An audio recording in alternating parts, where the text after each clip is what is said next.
সুপ্রিয় দর্শক, আসসালামু আলাইকুম। সবাইকে স্বাগত জানাচ্ছি আজকের গুরুত্বপূর্ণ সংবাদে। প্রথমে জানিয়ে দিচ্ছি সংবাদ শিরোনাম, পরে বিস্তারিত। ৪৯ বছরের রেকর্ড ভাঙতে চলেছেন বিজয়, সাফল্যের নেপথ্যে রয়েছে যা। এদিকে ১০০টিরও বেশি আসন লুট করে নিয়েছে বিজেপি, মমতা। অপরদিকে পশ্চিমবঙ্গে বিজেপির জয়ে যা বললেন মোদি। আরও থাকছে হরমুজ প্রণালীর নতুন সামুদ্রিক নিয়ন্ত্রণ এলাকা ঘোষণা করল ইরান। এবং সবশেষে থাকছে সাগরে বিপদে পড়া ভারতীয় নাবিকদের উদ্ধার করল পাকিস্তান নৌবাহিনী। শুনছিলেন সংবাদ শিরোনাম, এখন বিস্তারিত। তার আগে ছোট্ট একটি আবেদন, যদি আপনি ন্যায় ও মানবতার পক্ষে থাকেন লাইক দিন। বিশ্বের শান্তি দেখতে চাইলে কমেন্টসে লিখে জানান ট্রাম্পের পতন চাই। আর সাবস্ক্রাইব করুন আমাদের চ্যানেলটি, কারণ আমরা বলি সেই কথা যা অনেক মিডিয়া আড়াল করে। এখন চলুন বিস্তারিত দেখা যাক। ৪৯ বছরের রেকর্ড ভাঙতে চলেছেন বিজয়, সাফল্যের নেপথ্যে রয়েছে যা।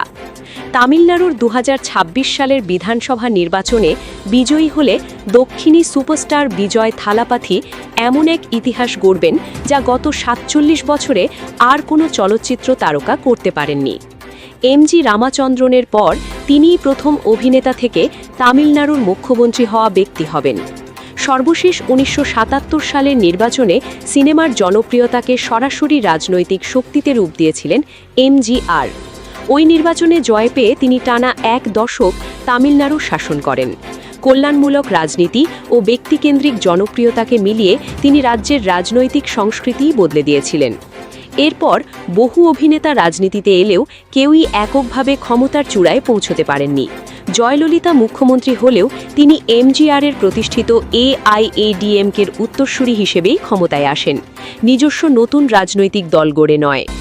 ২০২৬ সালের নির্বাচনের প্রাথমিক গণনা প্রবণতায় দেখা যাচ্ছে মাত্র ২ বছর আগে গঠিত বিজয়ের দল তামিলাগা বেত্রি কাজাগম ১০০ থেকে ১১৮টি আসনের মধ্যে থাকতে পারে।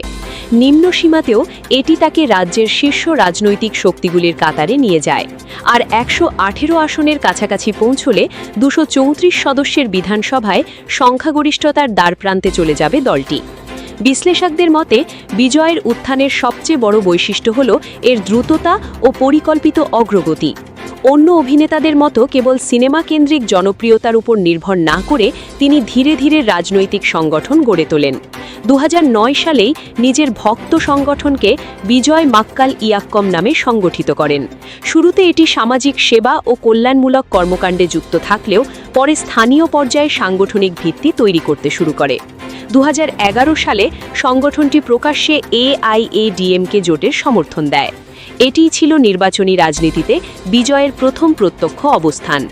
পরবর্তী সময়ে তার চলচ্চিত্র সংশ্লিষ্ট অনুষ্ঠানগুলিতেও রাজনৈতিক বার্তা স্পষ্ট হতে থাকে। ২০১৯ সালে নাগরিকত্ব সংশোধনী আইন নিয়ে সমালোচনামূলক অবস্থান তাকে সিনেমার গণ্ডির বাইরের রাজনৈতিক কণ্ঠ হিসেবে তুলে ধরে। অডিও লঞ্চ, ভক্ত সমাবেশ ও বিভিন্ন সামাজিক কার্যক্রমে তিনি শিক্ষার্থীদের মানসিক চাপ, বেকারত্ব, দুর্নীতি ও সুশাসন মতো বিষয় সামনে আনতে থাকেন, যা তরুণ ভোটারদের মধ্যে সাড়া পায়। দল গঠনের আগেই তার সাংগঠনিক সক্ষমতার প্রমাণ মেলে। ২০২১ সালের স্থানীয় সরকার নির্বাচনে বিজয় মাক্কাল ইয়াক্কমের প্রার্থীরা প্রতিদ্বন্দ্বিতা করা বেশিরভাগ আসনে জয় পান। এতে পরিষ্কার হয় তার জনপ্রিয়তা শুধু জনসমাগমে নয়, ভোটেও রূপ নিতে পারে। অবশেষে ২০২৪ সালের ফেব্রুয়ারিতে তামিলাগা বেত্রি কাজাগম প্রতিষ্ঠার ঘোষণা দেন বিজয়। তিনি স্পষ্ট জানান দলটি ২০২৬ সালের নির্বাচন এককভাবে লড়বে এবং ডিএমকে এআইএডিএমকের দীর্ঘদিনের দ্বিমুখী রাজনীতির বিকল্প হিসেবে আত্মপ্রকাশ করবে। এরপর প্রায় ৭০টি চলচ্চিত্রে অভিনয়ের ৩ দশকের কেরিয়ার শেষ করে সিনেমা ছাড়ার ঘোষণাও দেন তিনি। এতে পরিষ্কার বার্তা যায় যে রাজনীতি তার কাছে আর পার্শ্ব প্রকল্প নয়।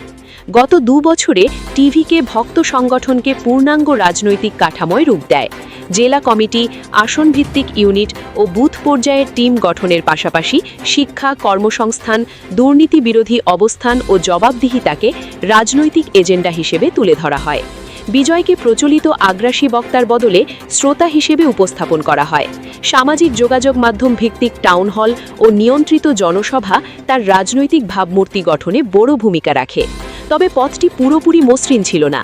2025 সালে কারুরে টিভিকে সংশ্লিষ্ট এক অনুষ্ঠানে পদপিষ্ট হয়ে কয়েকজনের মৃত্যুর ঘটনা তার রাজনৈতিক নেতৃত্বকে প্রথম বড় সংকটে ফেলে। তবে পরিস্থিতি সামাল দেওয়ার ক্ষেত্রে তার প্রকাশ্য ও সংযত প্রতিক্রিয়া ইতিবাচক হিসেবে দেখা হয়। বর্তমান প্রবণতা অনুযায়ী নিরঙ্কুশ সংখ্যাগরিষ্ঠতা না পেলেও প্রায় 110 আসন পেলে সরকার গঠনের কেন্দ্রবিন্দুতে থাকবেন বিজয়। সেক্ষেত্রে তিনি নিজে মুখ্যমন্ত্রী হতে পারেন অথবা জোট রাজনীতির সবচেয়ে গুরুত্বপূর্ণ শক্তিতে পরিণত হতে পারেন। বিশ্লেষকদের মতে টিভিকের উত্থানের ফলে তামিলনাড়ুর রাজনীতিতে নতুন বাস্তবতা তৈরি হয়েছে। ডিএমকে দুর্বল হলেও টিকে থাকা এআইএডিএমকে ও টিভিকে ঘিরে বহু বছর পর রাজ্যে বিশ্বাসযোগ্য ত্রিমুখী প্রতিদ্বন্দ্বিতা দেখা যাচ্ছে। তবে এমজিআরের সঙ্গে বিজয়ের তুলনা পুরোপুরি এক নয়। এমজিআর কল্যাণমূলক জনতুষ্টিবাদ ও নাট্যকীয় রাজনৈতিক বিভাজনের ঢেউয়ে ক্ষমতায় এসেছিলেন। অন্যদিকে বিজয়ের জনপ্রিয়তা তৈরি হয়েছে তরুণ প্রজন্মের হতাশা, শাসন ব্যবস্থার ক্লান্তি এবং পরিষ্কার পরিবর্তনের প্রতিশ্রুতির উপর। শেষ পর্যন্ত তিনি মুখ্যমন্ত্রী হন বা না হন, 2026 সালের নির্বাচন যে তামিলনাড়ুর রাজনীতির ভাষা বদলে দিয়েছে তা এখন অনেকটাই স্পষ্ট। এদিকে 100টিরও বেশি আসন লুট করে নিয়েছে বিজেপি। মমতা পশ্চিমবঙ্গ বিধানসভা নির্বাচনে ভারতীয় জনতা পার্টির ঐতিহাসিক সাফল্যের মুখে দাঁড়িয়ে রাজ্যের বিদায়ী মুখ্যমন্ত্রী মমতা বন্দ্যোপাধ্যায় নির্বাচন কমিশন এবং গেরুয়া শিবিরের বিরুদ্ধে তীব্র আক্রমণ শানিয়েছেন। 15 বছর ধরে রাজ্যে ক্ষমতায় থাকা তৃণমূল কংগ্রেসের দুর্গ ভেঙে বিজেপি যখন একক সংখ্যাগরিষ্ঠতার পথে এগিয়ে চলেছে, তখন মমতা বন্দ্যোপাধ্যায় এই ফলাফলকে সরাসরি লুট ও অনৈতিক বিজয় বলে অভিহিত করেছেন। সোমবার কলকাতায় সাংবাদিকদের মুখোমুখি হয়ে মমতা বন্দ্যোপাধ্যায় অভিযোগ করেন, বিজেপি নির্বাচন কমিশনের প্রত্যক্ষ সহায়তায় রাজ্যের 100টিরও বেশি আসনে জয় ছিনিয়ে নিয়েছে। তিনি নির্বাচন কমিশনকে বিজেপির কমিশন হিসেবে অভিহিত করে বলেন, তিনি রাজ্যের মুখ্য নির্বাচন আধিকারিক এবং মনোজ আগরওয়ালের কাছে এই বিষয়ে অভিযোগ জানিয়েছিলেন, কিন্তু কোনো ব্যবস্থা নেওয়া হয়নি। মমতা বন্দ্যোপাধ্যায়ের মতে এটি কোনো নৈতিক জয় নয়, বরং কেন্দ্রীয় বাহিনী এবং প্রধানমন্ত্রী ও স্বরাষ্ট্রমন্ত্রীর যোগসাজশে নির্বাচন কমিশন যে কাণ্ড করেছে তা সম্পূর্ণ অবৈধ ও লুণ্ঠনমূলক। তবে তিনি দৃঢ় কণ্ঠে জানিয়েছেন যে তৃণমূল কংগ্রেস এই বিপর্যয়ের পরও ভবিষ্যতে পুনরায় ঘুরে দাঁড়াবে। অন্যদিকে বিজেপির এই অভূতপূর্ব জয়কে রাজ্যের মানুষের ইচ্ছার প্রতিফলন হিসেবে দেখছে পদ্ম শিবির।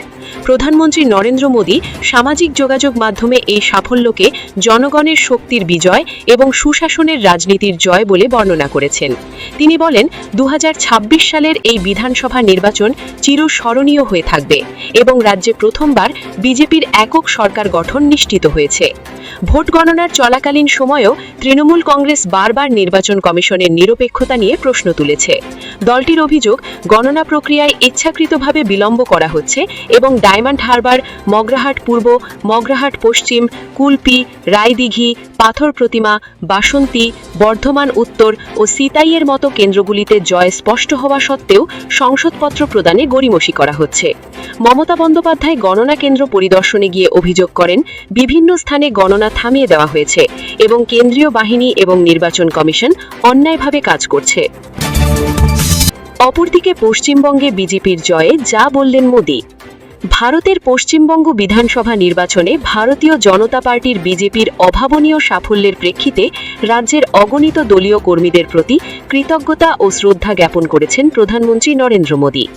বাংলার মাটিতে দলের এই জয়ী যাত্রাকে তিনি কয়েক প্রজন্মের কঠোর পরিশ্রম ও আত্মত্যাগের ফসল হিসেবে অভিহিত করেছেন।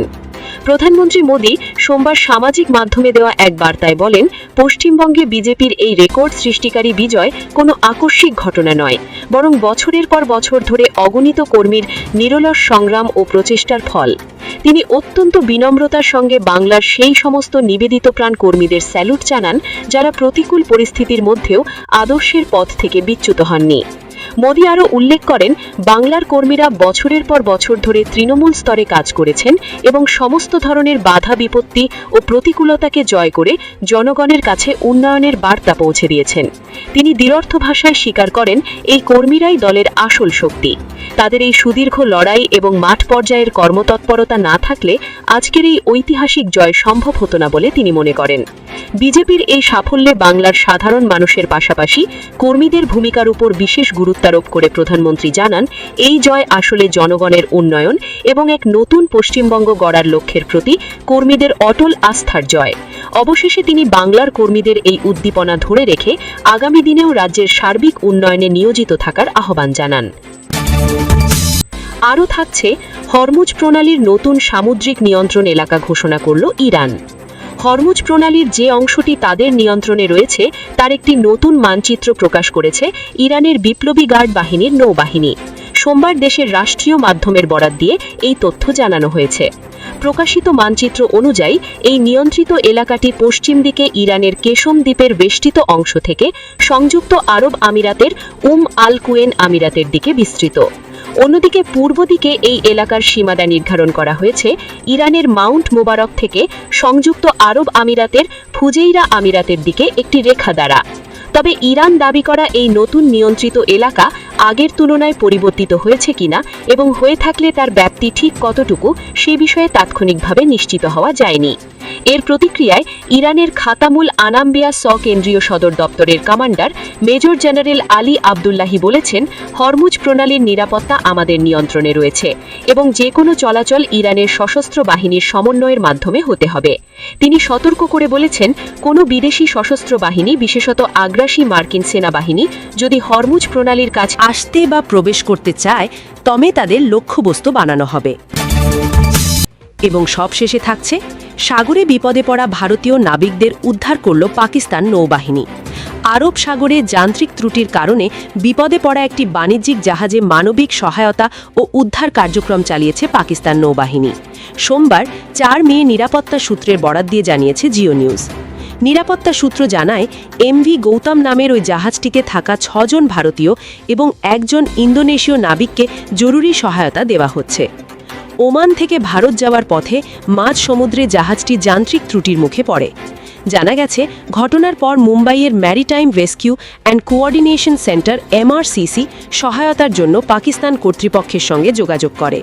জরুরি সেই অনুরোধের প্রেক্ষিতে পাকিস্তান নৌবাহিনী তাদের ম্যারিটাইম সিকিউরিটি এজেন্সির জাহাজ PNS কাশ্মীরকে উদ্ধার অভিযানে মোতায়েন করে। নিরাপত্তা সূত্রগুলো জানিয়েছে, ক্ষতিগ্রস্ত জাহাজের নাবিকদের খাবার, প্রয়োজনীয় চিকিৎসা এবং কারিগরি সহায়তা দেওয়া হচ্ছে।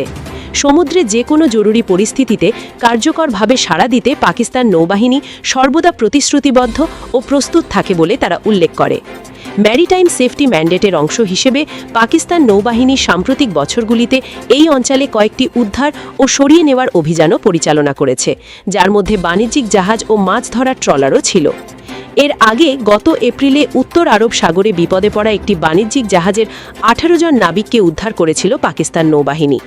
আন্তঃবাহিনী সংযোগ প্রতিদপ্তর ISPR একটি বিবৃতিতে জানায়, পাকিস্তান উপকূল থেকে প্রায় ৩৭০ কিলোমিটার দূরে এমভি গোল্ড অটম নামের একটি জাহাজ থেকে বিপদ সংকেত পেয়ে PNS হুনাইন অনুসন্ধান ও উদ্ধার অভিযান চালায়। ISPR জানায়, নৌবাহিনীর বিশেষজ্ঞ দল দ্রুত সেখানে পৌঁছে নাবিকদের চিকিৎসা সেবা প্রদান, অগ্নি নির্বাপন এবং জাহাজের ক্ষয়ক্ষতির মূল্যায়ন সম্পন্ন করে। উদ্ধার করা ১৮ জন নাবিকের মধ্যে চীন, বাংলাদেশ, মিয়ানমার, ভিয়েতনাম ও ইন্দোনেশিয়ার নাগরিক ছিলেন। তাদের প্রাথমিক চিকিৎসার জন্য করাচিতে নেওয়া হয় এবং পরবর্তীতে নিজ নিজ দেশে পাঠানোর ব্যবস্থা করা হয়।